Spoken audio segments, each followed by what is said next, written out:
여호와께서 여호수아에게 말씀하여 이르시되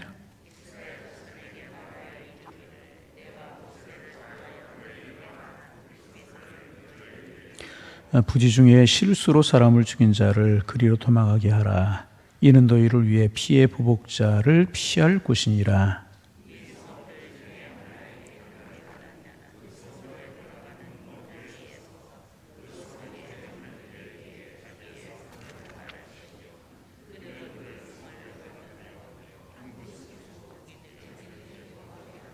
피의 보복자가 그의 뒤를 따라온다 할지라도 그들은 그 살인자를 그의 손에 내주지 말지니 이는 본래 미워함이 없이 부지 중에 그의 이웃을 죽였음이라.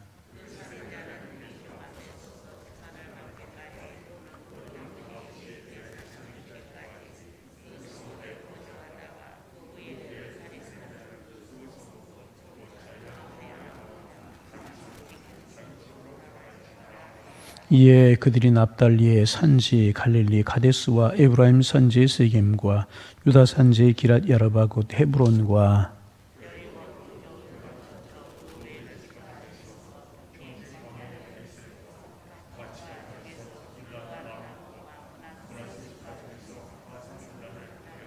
함께 보십니다. 이는 곧 이스라엘 모든 자손과 그들 중에 거류하는 거류민을 위하여 선정된 성읍들로서 누구든지 부지 중에 살인한 자가 그리로 도망하여 그가 회중 앞에 설 때까지 피의 보복자의 손에 죽지 아니하게 하기 위함이라. 아멘. 어제 아침부터 여호수아서 20장을 이제 묵상하면서 도피성에 관해서 우리가 이제 나누고 있습니다. 어제 아침에 서론적인 이야기를 나누었어요. 이제 이 도피성은 여호수아 때 처음 이야기가 나온 것이 아니라 하나님께서 율법을 통해 모세에게 명령하셨고 그것이 여호수아를 통해서 이루어지는 것이다. 그런 내용들. 그리고 이제 이 피의 보수자, 피의 보복자라고 하는 말이 뭔가, 이제 어려움을 당했을 때, 억울한 일을 당했을 때 가까운 사람부터 도와주는 일, 그런 것을 피의 보복자다, 고엘이라고 한다 하는 이야기 어제 이제 우리가 다 이제 나누었습니다. 왜 도피성이 필요했는가? 실수로 사람을 죽인 사람을 위해서 하나님이 도피성을 만들어서 생명을 보호하게 하셨다. 이제 그런 내용들을 우리가, 그래서 법보다 용서가 중요한 것이고 이제 생명이 중요한 것이다. 그런 내용들을 우리가 어제 나누었습니다. 아마 오늘까지 나누려고 그랬는데 내일까지 도피성에 관해 조금 더 묵상할 필요가 좀 있을 것 같아요. 여러분, 사실 실수로 사람을 죽이는 일도 안 되는 일이죠. 생명은 그렇게 귀한 것이고 생명의 주인은 하나님이시기 때문에 실수로 사람을 죽이는 것도 사실 안 되는 것입니다. 그런데 살다 보면 본의 아니게 일어나는 일이 있을 수 이제 있어요. 어제 아침에 이제 쉬운 예를 들었잖아요. 이렇게 나무를 하는데, 도끼질을 하는데 옆에 사람이 있다가 본의 아니게 도끼자루에서 도끼가 빠져나가서 사람의 머리를 치거나 이럴 때 이제 사람이 죽게 되는 일, 살다 본의 아니게 그런 일들이 있을 수 있다는 것입니다. 어쩔 수 없이 사람을 죽게 된 것입니다. 이제 그럴 때 죄 지은 사람은 자기 목숨을 위해서 두 가지를 해야 됐었어요. 첫째는 안전한 곳으로 도망을 해야 되는 것이었습니다. 가만히 있으면 피해 보복자가 이제 쫓아와서 죽임을 당할 수 이제 있는 것입니다. 그러니까 이런 일이 일어나면 일단 모든 것을 중단하고 피해 보수자, 피해 보복자가 따라오기 전에 가장 가까운 도피성으로 도망을 해야만 이제 했었습니다. 그리고 그가 이제 해야 할 다른 하나는 무작정 도피성 안으로 들어가서는 안 되고, 이제 자기가 살인을 저지르게 된 경우, 어떤 일이 왜 일어나게 되었는가, 그런 경위를 이제 장로들에게 알려야만 했었습니다. 그렇지 않으면 보호를 받을 수가 이제 없었어요. 도피성 안에 여러 사람들이 올 수도 있지 않았겠습니까? 여행을 하는 사람들도 오고, 뭐 여러 사람들이 올 수 있는 것 아니겠습니까? 보호를 받으려면 경위를 정확하게 장로들에게 인정을 받고 옳고 그름을 판단을 받아서 그 안에 들어갈 수가 이제 있었습니다. 여기에서 실수로 사람을 죽였지만 장로들에게 고하고 이제 죽임을 면하고 피해 보복자로부터 구원을 받는 사람은 앞으로 구원받을 모든 사람을 상징적으로 나타내는 것이다. 그렇게 말할 수가 이제 있습니다. 여러분, 우리는 살인을 저지르지 이제 않았습니다. 그런데 우리의 죄 때문에 우리의 과거의 죄 때문에 예수님께서 십자가에 못 박혀 죽으셨어요. 그러므로 우리는 예수님을 죽이게 한 것과 예수님을 죽인 것과 마찬가지의 죄가 우리들에게 있는 그런 사람들인 것입니다. 그뿐만 아니라 이미 우리의 마음속에 있는 죄의 본성은 마음속으로 얼마나 많은 살인죄를 저지르고 간음죄를 저지르고 있는지 모릅니다. 우리가 실제로 행동으로 옮기지 않았을 뿐이지 그럴 환경이 주어지기만 하면 얼마든지 죄를 지을 수 있었던 사람들이 우리들이지 않습니까? 그래서 여러분, 이 도피성 제도는요, 우리에게 새로운 형법 제도를 가르쳐 주려고 하는 것이 아니라 성경적인 교훈을 가르치기 위한 것입니다. 여러분, 우리는 세상을 살아가면서 이제 살인죄, 간음죄, 오늘 뭐 새벽에 나오신 분들이 그런 죄를 저지른 분이 어디 있겠습니까? 그러나 이미 우리는 마음으로 많은 사람을 죽였고, 마음으로 많은 사람을 얼마나 많이 죽였는지 몰라요? 또 수많은 악하고 수많은 추악한 죄를 저지르며 살아온 것이 사실입니다. 여러분, 마음으로 이미 생각만 해도 범한 거라고 우리 주님 말씀하셨잖아요. 죄 없으신 하나님의 아들이 십자가에 못 박혀 죽으신 것은 바로 우리의 이러한 마음이나 또 입술이나 또 행동으로 지은 죄 때문에 십자가에 죽으신 것입니다. 그래서 우리가 하나님의 진노를 받지 않고 살 수 있는 유일한 길은 피하는 거예요. 누구에게로? 어디로? 예수 그리스도에게로.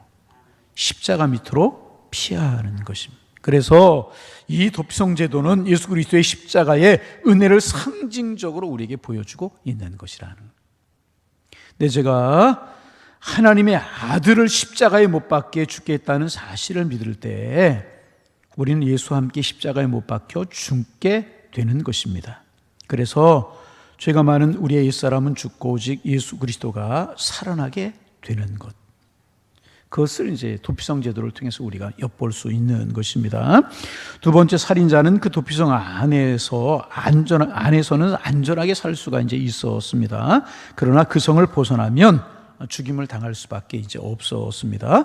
우리 5절 말씀 같이 한번 소리내어 5절 읽어봅니다. 피의 보복자가 그의 길을 따라온다 할지라도 그들은 그 살인자를 그의 손에 내어주지 말지니 이는 본래 미워함이 없이 부지 중에 그의 이웃을 죽였음이라. 여러분, 이제 일단 도피성으로 피하면 이제 안전할 수가 있었습니다. 왜냐하면 아무리 피해 보복자, 보수자가 쫓아와도 내주지 못하게 법으로 규정이 되어 있었기 때문에 이제 그렇습니다. 여러분, 이것은 죄 지은 사람이 도피성 안으로 들어옴으로 과거와 단절하고, 과거와는 완전히 단절하고 완전히 새로운 삶을 시작하는 것을 말하는 것입니다. 이 사람은 과거의 친구들과도, 아주 가까웠던 친구들과도 또 가족들과도 마음대로 만날 수가 없었습니다. 도피성을 나갈 수가 이제 없는 것입니다. 그래서 그런 일이 별로 없었겠지만 누군가가 자기의 땅을 다 가져가고 도피성에 들어와 있는 동안에, 그리고 자기의 재산을 다 가지고 간다고 해도 그 사람을 잡으려고 따라가서는 안 되는 거였었습니다. 왜냐하면 일단 이 사람은 도피성 안으로 들어왔기 때문에 과거에 대하여서는 완전히 죽은 자가 되었기 때문에 그래요. 도피성에 들어옴으로 말미암아 나의 과거는 완전히 죽었습니다. 그렇게 된 것이라는 것입니다. 그래서 이제 이 사람은 오직 도피성이라고 하는 제한된 범위 안에서만 살아야만 하는 것이었다는 것입니다. 여러분, 우리 믿는 사람들 내 자신의 행동에 늘 제약을 두어야 되는 것입니다. 여러분, 내 행동만이 아니라 내 입술에 제약을 두어야 되고요, 내 생각에도 제약을 두어야 되는 사람들이 우리 그리스도인들이나, 우리 그리스도인들은 내가 하고 싶은 대로 다 하고 살아가서는 안 되는 사람들, 고집 부린다고 내 마음속으로 튀어나가고 함부로 말하고 함부로 행동, 그런 사람들 절대로 그리스도인들 아니라, 내가 하고 싶은 대로 다 하고 살아가는 사람들 아니라는 거예요. 왜냐하면 이미 우리는 과거에 나 욕심대로 살다가 하나님께 정죄를 당한 사람들입니다. 이것이 사실이라면 다시는 하나님 앞에 죄 짓는 생활을 하지 않기 위해서 내 생활에 우리는 한계를 두어야 되는 것입니다. 말하는 것도 한계를 두어야 되고 행동하는 것도 한계를 두어야 되는 것입니다. 생각하는 것도 마음대로 해서는 안 되는, 내 생각이 이렇게 잘못되고 있구나, 그러면 우리는 한계를 그어야 되는 것입니다. 우리가 이 세상에서 내가 원하는 것을 마음대로 다 해서는 안 되는 이유가 그러면 어디에 있습니까? 그것은 우리가 그리스도의 십자가에서, 예수 그리스도의 십자가에서 한 번 죽었던 목숨이고, 이제 우리의 삶은 내 것이 아니고 그리스도의 은혜로 살아가는 사람이기 때문에 그런 것이라. 그러므로 우리가 예수 그리스도를 믿는다고 하면서도 내 욕심대로, 내 고집대로 다 하려고 한다면 그것은 신앙인이 아니고 신앙의 삶이 결코 아니라는 것.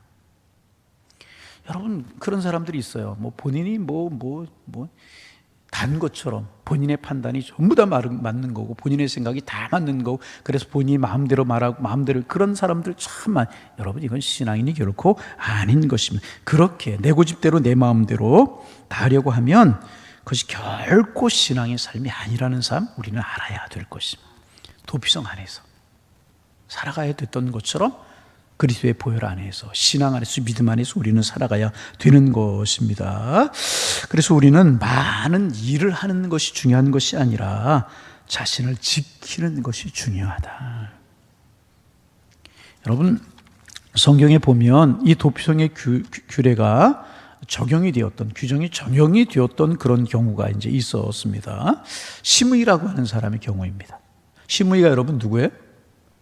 시므이. 예? 이제 다윗이 아들 압살롬의 반역을 당하여서 벗은발로 울며 산으로 도망했잖아요. 그때 다윗을 쫓아오면서 비루한 자여 가거라, 비루한 자여 가거라. 기억나십니까? 그 사람이 시므이라고 하는 사람이잖아요. 이제 다윗을 저주했던 그런 사람입니다. 그래서 신하들이 이제 저 시므이 죽일까요? 그러자 다윗이 내버려 두어라. 하나님께서 저를 통하여서 나에게 말씀하시는지 어떻게 알겠느냐. 참 다윗은 대장부였던 것이 맞는 것 같아요. 대장부였던 것이. 사울이 자기를 죽이려고 그렇게 못되게 굴고 쫓아다녔어요. 그러나 다윗은 사울을 죽일 수 있는 기회가 있었을 때 그 사울을 살려주잖아요. 그리고 하는 이야기가, 하나님이 기름 부어 세운 종을 내가 함부로 하는 것은 하나님이 원하시는 일이 아니다. 참 그런 일, 참 우리가 성경을 보면 또 골리앗 앞에 나아갈 때 너는 칼과 단창으로 내게 오거니와 나는 만군의 여호와 이름으로 내게 가노라. 이 다윗은 대장부가 틀림이 없었는데 시므이의 경우에서도 그랬어요. 신하들이 죽일까요? 얼마나 듣기에 어려운 이야기를 퍼부었으면 그렇게 하겠습니까? 내버려 두어라. 그리고 살려두게 이제 됩니다. 그리고 다윗이 다시 왕권이 회복이 돼서 예루살렘으로 돌아오잖아요. 그때도 시므이를 살려두게 됩니다. 그리고 나서 다윗 죽고 솔로몬이 왕이 된 후에 시므이를 부르게 돼요. 시므이를 불러서 내가 선왕이었던 다윗 왕을 그렇게 저주한 것은 죽을 죄를 지은 것이다. 그렇지 않느냐. 그 사실을 알리고 자기 집에서 나오지 못하게, 자기 집을 결코 벗어나지 못하게 그렇게 합니다. 이거 하나의 도피성이라고 이야기할 수 있잖아요. 자기 집을 벗어나지 않으면 살 것이라고, 그리고 자기의 집을 벗어나면 죽을 것이라고 솔로몬이 그렇게 이야기를 이제 합니다. 그리고 이제 그가 자기의 죄를 생각하고 자기 집안에만 있었다면 그가 얼마든지 오래 살 수 있었을 거예요.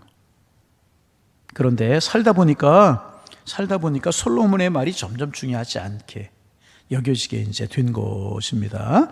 그래서 살짝 집 밖으로 나갔다 들어와도 솔로몬이 모르겠지, 누가 알겠는가, 그런 생각을 하게 이제 되었습니다. 그러다가 일이 탕 터져버리고 말아요. 무슨 일이 터지냐면 시므이의 종이 있었는데 시므이의 종이 시므이를 배반하고 도망을 하게 되었어요.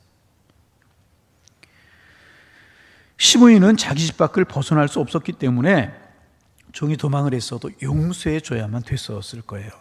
자기가 과거의 죄인이었던, 이런 잘못했던 것을 탕감받았던 거 생각하고 종도 용서해 주었어야 되는데